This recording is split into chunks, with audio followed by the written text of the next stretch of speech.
بسم اللہ الرحمن الرحیم نحمدہ و نصلی علی رسولہ الکریم اما بعد۔ جب نیکی اور بھلائی مایوس ہو کر، نا امید ہو کر ایک کونے میں بیٹھ جاتی ہے، جب نیکی اور بھلائی مایوس اور نا امید ہو کر ایک کونے میں بیٹھ جاتی ہے تو برائی کو طاقت مل جاتی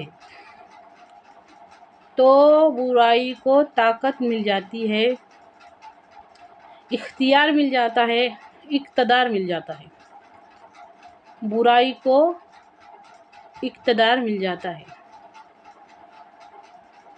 اس کی مثال زیادہ دور جانے کی ضرورت نہیں ہے، ہمارے دور میں بہت بڑی موجود ہے۔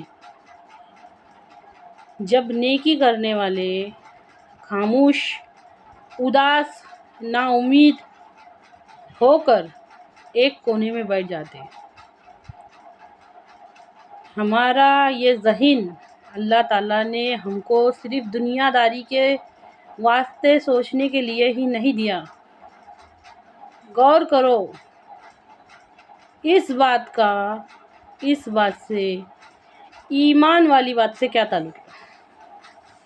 ابھی جو بات میں بتانے والی، یہ بات کا ایمان والی بات سے کیا تعلق ہے کہ جب تم کسی برائی کو ہوتا ہوا دیکھو تو اس کو ہاتھ سے روکو۔ جب تم کسی برائی کو ہوتا ہوا دیکھو تو اس کو ہاتھ سے روکو، یہ تمہارے ایمان کا پہلا درجہ ہے۔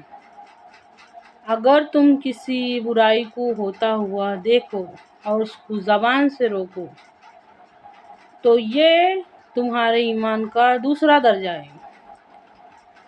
جب تم کسی برائی کو، اگر یہ بھی نہیں ہو سکا، زبان سے روکنے کا کام بھی نہیں ہو سکا، تو کم سے کم ادنا ایمان کا درجہ یہ ہے،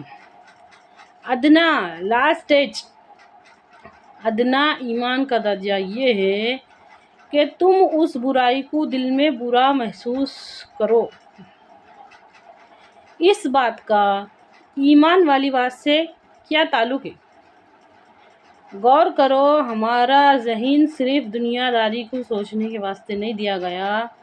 تھوڑی دیر اپنی ساری مصروفیات کو بھلا کے اس بات میں غور کرو، اس بات کا ایمان والی بات سے کیا تعلق ہے؟ آج